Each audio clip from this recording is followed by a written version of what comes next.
My name is Tanuja Sharma. I am your chemistry teacher and welcome to CDS. आज का हमारा topic होने वाला है temperature coefficient and it is very very important for your competitive exam. और आज की क्लास में हम इस टॉपिक को कंप्लीट करके इसके क्वेश्चंस यहाँ पर लिखे हुए हैं, इन प्रैक्टिस क्वेश्चंस को करने वाले हैं। ठीक है, तो आज का जो सेशन होगा इसमें ये कंप्लीटली डेडिकेटेड है किसके लिए? टेम्परेचर कॉफिशिएंट के लिए। क्यों? क्योंकि ये कॉम्पिटिटिव एग्जाम के लिए one of the very important topic है। ठीक है, बहुत ही इंपॉर्टेंट टॉपिक है केमिकल काइनेटिक्स का, छोड़कर नहीं जाना, जरूर करना है और बहुत ही आसान है। ठीक है, तभी देखो कॉन्सेप्ट के लिए इतनी सी जगह छोड़ी है मैंने। ठीक है, तो इतने में कॉन्सेप्ट हो जाएगा और फिर फटाफट से हम क्या करेंगे, इसके प्रैक्टिस क्वेश्चंस। तो चलिए फिर शुरू करते हैं। देखिए बेटा, टेम्परेचर कॉफिशिएंट जैसे कि इसके नाम से ही पता चल रहा है कि इसके अंदर क्या होगा, कुछ ना कुछ रोल होगा जो किसका होगा, टेम्परेचर का होगा। तो देखिए बेटा, इसकी सिंपल सी आसान सी भाषा में इसको समझ लेते हैं कि ये है क्या। बेटा, temperature coefficient is nothing but the ratio of the two rates when the temperature is increased by 10 degree Celsius. यानी कि आपने 10 डिग्री सेल्सियस रेट बढ़ाया, 10 डिग्री सेल्सियस आपने टेम्परेचर बढ़ाया, तो 10 डिग्री सेल्सियस टेम्परेचर बढ़ाने पर जो रेट, दोनों रेट होंगे बेटा। देखो, टेम्परेचर बढ़ाओगे तो रेट कुछ ना कुछ बढ़ेगा ना। तो मान लीजिए आपका जो रेट था पहले वो R1 था और टेम्परेचर T1 था, और फिर जब आपने टेम्परेचर को बढ़ा दिया, टेम्परेचर को T2 कर दिया और आपका रेट क्या हो गया, R2 हो गया। बस यहाँ पर ये ध्यान रखना है कि आपने टेम्परेचर को कितना बढ़ाया है बेटा, 10 डिग्री सेल्सियस बढ़ाया है। तो इन रेट्स का जो रेशियो होगा उसी को मैं टेम्परेचर कोएफिशिएंट कहती हूँ। सो ये क्या है, it is ratio of rates when temperature is increased by 10 degree Celsius. देखेंगे बेटा, लिख लेते हैं इसकी डेफिनेशन को एक बार। Ratio of rates when temperature is increased by 10 degree Celsius. 10 degree Celsius जो आप बढ़ाते हैं तो जो रेट्स का रेशियो आता है वही क्या है, आपका टेम्परेचर कोएफिशिएंट है। आई होप इतनी बात समझ आई होगी। अब अगर इतनी बात समझ आई है तो बचा ही कुछ नहीं। देखिए बेटा, समझिए इस बात को कि जब भी आप टेम्परेचर को बढ़ाओगे तो आपका जो है रेट वो इंक्रीज होगा। और आर्हीनियस याद करो, इससे पहले मैंने आर्हीनियस इक्वेशन पढ़ाई थी। हाँ, और उस आर्हीनियस इक्वेशन में मैंने आपको बताया था कि जब आप टेम्परेचर इंक्रीज करते हैं तो आपका रेट कांस्टेंट भी बढ़ता है। यानी कि सिंपल है, जैसे ही आप टेम्परेचर को बढ़ाओगे तो रेट भी बढ़ेगा और रेट कांस्टेंट भी बढ़ेगा। देखिए बेटा, इस टेम्परेचर कोएफिशिएंट को मैं म्यू से रिप्रेजेंट कर देती हूँ और कई जगह बेटा इसको ईटा भी लिखा होता है। ठीक है, कई जगह इसको ईटा भी लिखा होता है, तो कंफ्यूज मत होना, दोनों में से कुछ भी यूज कर सकते हैं। अब आगे आते हैं। देखिए बेटा, जो म्यू है मेरा टेम्परेचर कोएफिशिएंट है, ये क्या है, रेशियो है रेट्स का। तो लिख देते हैं भाई, हमारा जो रेट होगा वो बढ़ेगा R2, 10 डिग्री सेल्सियस बढ़ाने पर तो रेट तो बढ़ ही गई ना, R2 बाय R1। और इससे भी बढ़िया क्या होगा, ये R तब रेट है जब टेम्परेचर था T1 और ये तब रेट है जब था टेम्परेचर 10 डिग्री सेल्सियस ज्यादा। बोलो, इतनी बात समझ आई? क्या मेरी डेफिनेशन इससे जस्टिफाई हो रही है? हाँ जी, बिल्कुल हो रही है। देख लीजिए चाहे आप।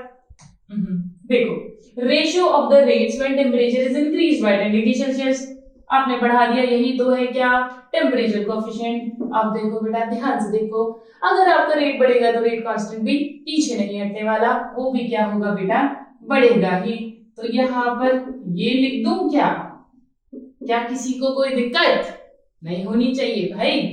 देखो बेटा, और इसकी जो रेंज आती है, कई बार आपसे पेपर में वो रेंज भी पूछ लेता है, तो आपको इसकी रेंज याद रखनी है कि जो टेम्परेचर कोएफिशिएंट की रेंज आती है वो आती है 2 to 3। ठीक है, 2 to 3। अब इसका मतलब क्या है इसका मतलब ये है कि किसी रिएक्शन को अगर किसी रिएक्शन का टेम्परेचर अगर आप 10 डिग्री सेल्सियस बढ़ाते हो बेटा, तो उसका जो रेट है वो 2 to 3 टाइम्स बढ़ सकता है। ठीक है, या तो वो 2 गुना बढ़ेगा, या बीच का बढ़ेगा, या फिर लगभग 3 गुना तक बढ़ जाएगा। मेरी बात समझ रहे हो? आपने कोई रिएक्शन चल रही थी, ठीक है, मान लो वो 50 डिग्री सेल्सियस पे हो रही थी, आपने उसका टेम्परेचर 60 कर दिया, तो जो उसका रेट है ना, जो रेट है, जो नया रेट होगा, नए टेम्परेचर पर जो नया रेट होगा वो क्या होगा बेटा? या तो वो दुगना होगा पुराने रेट के, या फिर 2 के 3 गुना होगा, या फिर इन दोनों के बीच का कुछ होगा। क्लियर? ठीक है, इतनी बात अगर आपको समझ में आ गई तो और आगे बढ़ते हैं। देखिए बेटा, जो आपका रेट का R2/R1, ठीक है, ये है बेटा जो आपका T plus 10 degree Celsius temperature पर जो रेट है। नीचे वाला आएगा जो कम पर रेट है, यानी कि टेम्परेचर सिर्फ T पर रेट है, ठीक है, इक्वल टू K2/K1, और ये फॉर्मूला आप याद रखेंगे म्यू डेल्टा T/10, ठीक है। और ये फॉर्मूला बेटा ढंग से याद रखेंगे, बहुत आपका यूज होगा ये फॉर्मूला न्यूमेरिकल्स करने में। Am I clear with it? क्या आपको इतनी बात समझ आ गई? आ ही गई होगी, कुछ नया तो है नहीं इसमें, ठीक है। अब आते हैं बेटा हम अपने इसी में एक चीज समझानी और है। देखो, टेम्परेचर कोएफिशिएंट म्यू जो होता है, दैट इज म्यू या ईटा कुछ भी कह लो आप, ठीक है, this is directly proportional to activation energy divided by temperature, ठीक है। ये आप बेटा आर्हीनियस इक्वेशन में भी काफी ये कॉन्सेप्ट पढ़ चुके हो बेटा। ये मैं आर्हीनियस इक्वेशन के बाद डाल रही हूँ, और आर्हीनियस के जो प्रैक्टिस क्वेश्चंस है वो इससे अगले सेशन में होंगे, ठीक है। अगर मैं इसी सेशन में कराऊंगी तो वो वीडियो बहुत लंबी हो जाएगी, इसीलिए मैं उससे जो आर्हीनियस के क्वेश्चन है वो इससे अगली वीडियो में कराऊंगी, ओके। तो आप वहां से जाके आर्हीनियस क्वेश्चन की प्रैक्टिस कर सकते हो। अब आते हैं बेटा यहाँ पर, देखिए जो हमारा टेम्परेचर कोएफिशिएंट है वो डायरेक्टली प्रोपोर्शनल है किसके? एक्टिवेशन एनर्जी के, और इनवर्सली प्रोपोर्शनल है किसके? टेम्परेचर के। देखना बेटा, ध्यान से समझना है इस बात को कि जब आपका एक्टिवेशन एनर्जी बढ़ेगा, जब सोचो अगर किसी भी रिएक्शन का एक्टिवेशन एनर्जी बढ़ जाए तो वो रिएक्शन फास्ट होगी कि स्लो? सोचो, दिमाग लगाओ, बुद्धि लगाओ। एक्टिवेशन एनर्जी बढ़ गई है, यानी कि रिएक्टेंट यहां था, एक्टिवेशन एनर्जी यहां हो गई और बढ़ गई, तो कम जंप कर पाएंगे ना बेटा प्रोडक्ट की तरफ, इस माउंटेन को कम लोग क्रॉस कर पाएंगे ना? बात समझ आ रही है? तो जब कम लोग कर पाएंगे तो रेट ऑफ रिएक्शन क्या हो जाएगा? कम हो जाएगा। और एक और चीज समझिए, रेट ऑफ रिएक्शन कम हो गया और इसके साथ साथ क्या हो गया? सोचो, रेट ऑफ रिएक्शन कम हो गया और उसके साथ ये हुआ कि जो एक्टिवेशन एनर्जी जब आपकी ज्यादा होगी तो जो रिएक्शन थी वो स्लो हो गई। जब जब हर्डल छोटी सी होती है, जब हर्डल छोटी सी होगी तो जल्दी क्रॉस कर लोगे, फास्टली क्रॉस कर लोगे। कोई छोटी सी हर्डल आई अगर आपके रास्ते में तो जल्दी क्रॉस कर लोगे, लेकिन अगर कोई बड़ी हर्डल आती है आपके रास्ते में, ठीक है, तो आपको टाइम लगेगा उसको क्रॉस करने में। कोई बड़ी परेशानी आपके जीवन में आ जाए तो क्या होता है? टाइम लगता है ना भाई उसको सुलझाने में, ठीक है। तो क्या होगा, जो रिएक्शन होगी वो यहाँ पर क्या हो जाएगी बेटा? स्लो हो जाएगी। जैसे ही एक्टिवेशन एनर्जी बढ़ जाती है तो रिएक्शन क्या हो जाती है मेरी? स्लो हो जाती है, ठीक है। और मैं कह सकती हूँ रेट ऑफ रिएक्शन क्या होता है बेटा? कम हो जाता है। अब यहाँ पर एक बात आप हमेशा याद रखेंगे कि जो स्लो रिएक्शन होती है अगर उसमें टेम्परेचर को बढ़ाया जाए तो वो बहुत तेजी से बढ़ती है, ठीक है, बहुत तेजी से बढ़ती है बेटा। अब इतनी बात समझ आ गई, ये पॉइंट लिख लिया। अब एक और पॉइंट लिख लेंगे बेटा कि जब आपका देखो यहाँ पर जब आपका टेम्परेचर है, यहाँ पर आप इस टेम्परेचर को बढ़ाएंगे तो ये टेम्परेचर कोएफिशिएंट क्या होगा? कम हो जाएगा। यानी कि अगर आप टेम्परेचर को बढ़ाते हैं तो टेम्परेचर कोएफिशिएंट क्या होता है? कम होता है। बेटा इस बात को हमेशा याद रखिएगा। और हाँ, एक और चीज, ये जो टॉपिक है this is specially for competitive exam, JEE Mains के लिए, एडवांस के लिए और नीट के लिए। सीबीएसई वाले बच्चों को ये टॉपिक नहीं पढ़ना। तो अगर कोई सीबीएसई वाला बच्चा देख रहा है वीडियो तो बेटा आपकी मर्जी है, आपके सिलेबस में नहीं आना है, मतलब आपके पेपर में नहीं आएगा। ठीक है, चलो वापस आते हैं। हमने ये सब सीख लिया, अब इसको अप्लाई करते हैं हमारे क्वेश्चंस पर। देखो हमारा पहला क्वेश्चन कहता है कि for which of the following reaction, for which of the following reaction this. देखो बेटा ये रेट कांस्टेंट है 300 पर और ये है 310 पर, यानी कि ये कितना बढ़ा है टेम्परेचर, 10 डिग्री सेल्सियस बढ़ा है, राइट। अब 10 डिग्री सेल्सियस बढ़ गया तो उसने कहा कि which of the following reaction this. ये क्या हो गया मेरा, ये क्या हो गया जल्दी बताओ, ये मेरा म्यू ही तो हुआ, टेम्परेचर कोफिशिएंट ही तो हुआ। देखो ये टेम्परेचर कोफिशिएंट ही तो हो रहा है बेटा, म्यू ही तो हो रहा है। तो यानी कि वो कह रहा है म्यू किस में मैक्सिमम होगा, है ना। क्वेश्चन को समझ गए। ये मेरा क्या है, the ratio of the rate constants, ठीक है। When the temperature is increased by 10 degree Celsius, 10 degree Celsius बढ़ा है तो रेट कांस्टेंट का रेशियो हुई, टेम्परेचर कांस्टेंट है, टेम्परेचर कोफिशिएंट है। बात समझ में आई, फॉर्मूला वहां लिखा हुआ है। देखिए देखिए बेटा, हाँ एक और चीज याद रखिएगा, जब हम डेफिनेशन बोलते हैं इसकी तो हम रेशियो ऑफ रेट्स लेते हैं, रेट कांस्टेंट नहीं। लेकिन वो मतलब लॉजिकल बात है कि आपका जब आपका रेट बढ़ेगा तो रेट कांस्टेंट भी बढ़ेगा, इसलिए हम इस फॉर्मूला में लिख लेते हैं। लेकिन जब भी आप डेफिनेशन बताओगे किसी को तो आप रेशियो ऑफ रेट्स ही बताना। ओके चलिए यहां आ गए बेटा, यहां आ गए। अभी मैंने एक्चुअली बोल दिया था ना शायद, रेट कांस्टेंट का रेशियो मैंने बोल दिया था, तो लेकिन फॉर्मूला से आप देख ही सकते हो रेट कांस्टेंट का रेशियो भी किसके इक्वल जा रहा है, टेम्परेचर कोएफिशिएंट के इक्वल जा रहा है। तो मैंने यहाँ लिख दिया कि टेम्परेचर कोएफिशिएंट मैक्सिमम पूछ रहा है। अब देखिए टेम्परेचर कोएफिशिएंट डायरेक्टली प्रोपोर्शनल किसके हो गया, activation energy divided by temperature के। अब देखो टेम्परेचर तो यहाँ कहीं है नहीं, मेरे पास क्या है, एक्टिवेशन एनर्जी। तो बताइए म्यू किसका सबसे ज्यादा होगा, बता दीजिए, ऑप्शन पिक कर लीजिए 1 2 3 4, कौन सा होगा बेटा, जिसकी एक्टिवेशन एनर्जी सबसे ज्यादा होगी, क्योंकि वही सबसे स्लो होगा। बताया ना मैंने, जिसकी एक्टिवेशन एनर्जी बहुत ज्यादा, वो रिएक्शन कैसी होगी बेटा, स्लो रिएक्शन होगी। तो एक्टिवेशन एनर्जी सबसे ज्यादा किसकी है, इसकी है। Clear, okay good. तो हमने इससे क्या कर लिया बेटा, हमने इससे क्वेश्चन सॉल्व कर लिया। अब आगे आते हैं बेटा, ये फॉर्मूलाज तुमने नोट डाउन कर लिए हैं ना, क्योंकि अब मुझे ये क्वेश्चंस वहां सॉल्व करने हैं, तो कर लो, अगर नहीं किए हैं तो कर लो।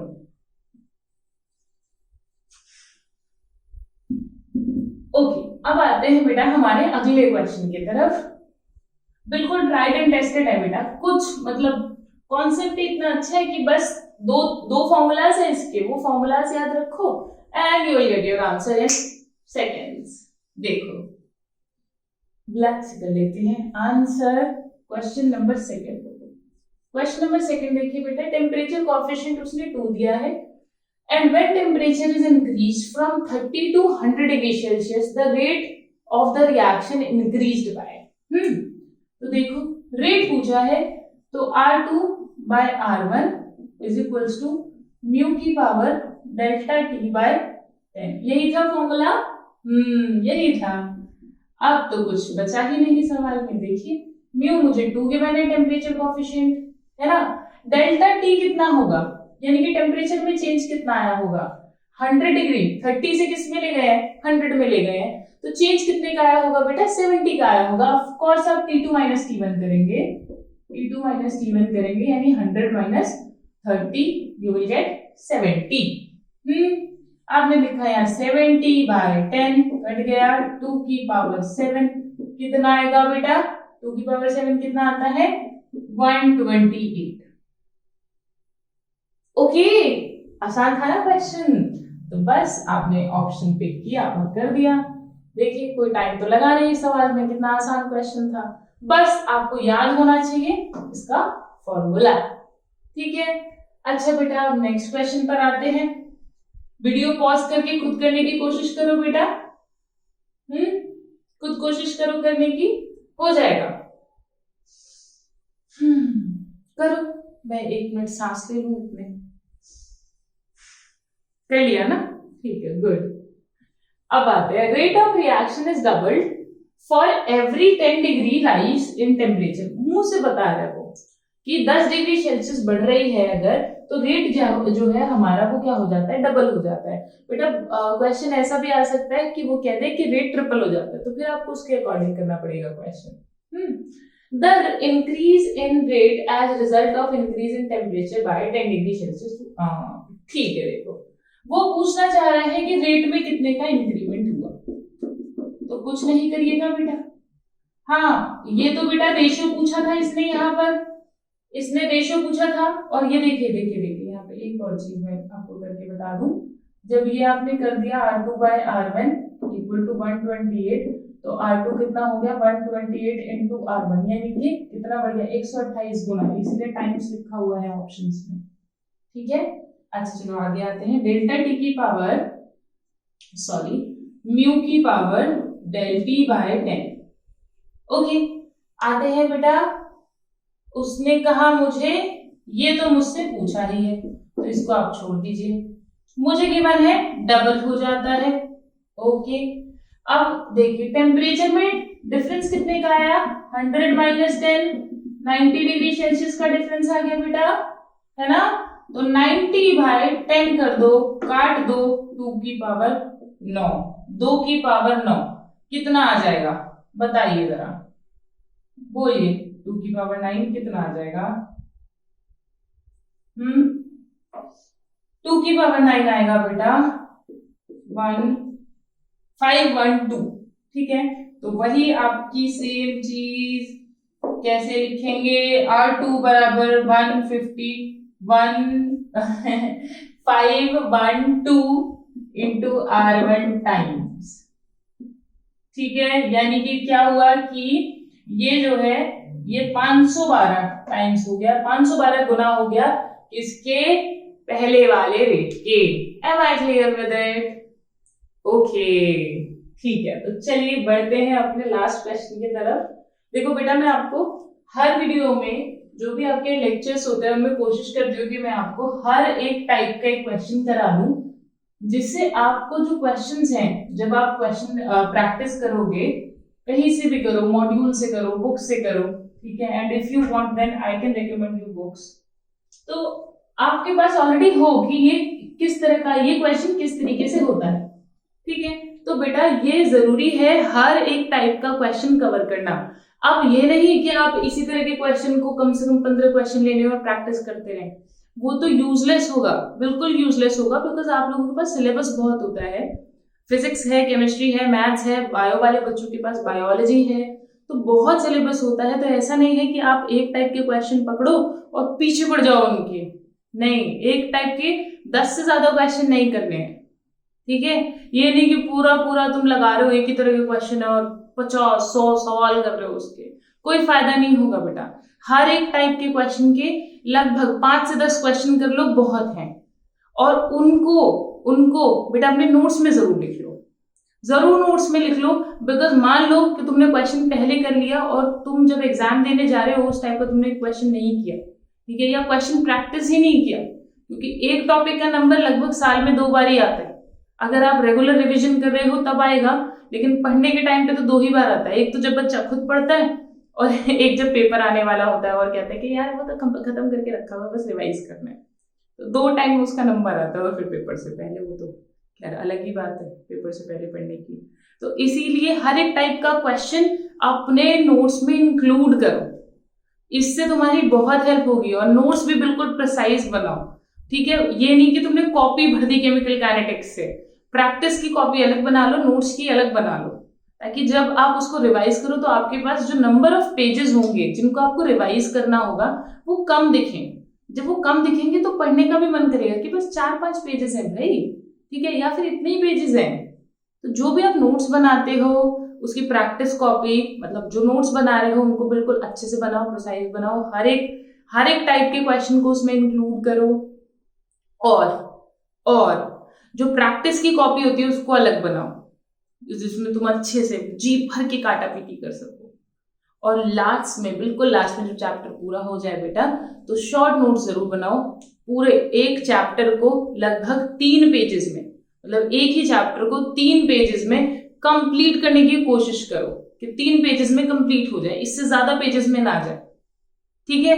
तो 3 पेजेस तो मैं फिर भी बहुत बोल रही हूँ। मैं जब शॉर्ट नोट्स बनाती थी तो मैं 2 पेज में कंप्लीट करती थी एक चैप्टर को, ठीक है। जब आप एक चैप्टर को 2 पेजेस में कन्वर्ट कर लोगे बेटा, और फिर लास्ट में तुम जब केमिस्ट्री के नोट्स देखोगे तो तुम्हें दिखेगा कि इतने से ही पेपर्स हैं, तो पढ़ने का बहुत मन करता है और रिवाइज भी तुम जल्दी कर लेते हो। और देखना, जब तुम शॉर्ट नोट बनाओगे ना, तो शॉर्ट नोट्स बनाते हुए तुम्हें खुद लगेगा कि हाँ, एक ही पेपर में A4 साइज की शीट है, उसको 8 पार्ट में डिवाइड कर लो, इधर से खींचा और इधर से, ठीक है, 4 आपने पार्ट्स कर लिए। तो जब 8 ब्लॉक्स बन जाते हैं, उनमें जब चीजें तुम डालते हो ना, तो तुम्हें लगता है कि चैप्टर छोटा है, ठीक है। तो वो अपने ब्रेन को समझाने के लिए इसको पागल बनाना थोड़ा जरूरी है, वरना ये हमें पागल बना देगा। चलो आगे आते हैं क्वेश्चन पर। टेम्परेचर कोएफिशिएंट मुझे गिवन है 2.5, rate constant T1, rate constant at, okay, RT1 given है बेटा, यानी T1 टेम्परेचर पर मुझे रेट गिवन है, that is 2.5 10 raise to power -3 second inverse, okay. Rate constant at T2 मुझसे पूछ रहा है RT2। अच्छा बेटा, मैं आपसे एक बात पूछूं, ये तो पूछ ही रहा है। आप मुझे बताओ कि कौन से ऑर्डर की रिएक्शन है, 0 है, फर्स्ट है, सेकंड है, जल्दी सोच के बताओ। निकाल लिया, देख लो भाई, क्या है ये, 0 ऑर्डर। चीख चीख के बोलते हैं, फिर भी तुम सुनते नहीं हो। देखो तो बेटा, आर चीख चीख के मैं नहीं, ये बोलते हैं, और फिर भी तुम नहीं समझते। RT2 by RT1 is equals to mu, यही तो होगा बेटा, म्यू होगा। और तो कुछ बचा ही नहीं बेटा सवाल में, कुछ नहीं बचा। ये तो निकालना है हमें, ये हमें निकालना है, ये हमें गिवन है। तो RT2 बराबर 2.5 मल्टीप्लाई, ये कितना गिवन है भाई, म्यू से मल्टीप्लाई कर दो, म्यू कितना है 2.5, और RT1 कितना है 2.5 10 raise to power -3 second inverse. देखिए बेटा, 25 25 625 और 2 इसमें 1 के बाद पॉइंट लग रहा है, इसमें भी 1 के बाद, तो 2 के बाद पॉइंट लगेगा, और 10 raise to power -3 second inverse. ये मेरा आ गया R, यानी कि रेट एट T2 टेम्परेचर। बताइए क्या आपको मेरा इतना पढ़ाया हुआ समझ आया? समझ आया? Very good. और फटाफट से इस पे कहाँ है ऑप्शन, मार्क कर दो। अच्छा, एक क्वेश्चन रह गया, नहीं करा तो दिया, ये करा दिया, ठीक है। यहाँ फिल कर लेना बेटा, कितना था आंसर, 512 आया था। ओके डन, बात समझ में आई? ठीक है बेटा, ये वाला टॉपिक बहुत इंपॉर्टेंट था, छोड़ना मत, अच्छे से कंप्लीट करना, नोट्स भी बना लेना। एंड व्हाट एल्स, अगले लेक्चर में मिलते हैं आर्हेनियस के प्रैक्टिस क्वेश्चंस के साथ में, ठीक है। चैप्टर बहुत जल्दी कंप्लीट भी होने वाला है, तो मिलते हैं अब अगले लेक्चर में। पढ़ते रहिए, आगे बढ़ते रहिए बेटा, और बहुत बढ़िए। चलिए बाय बाय।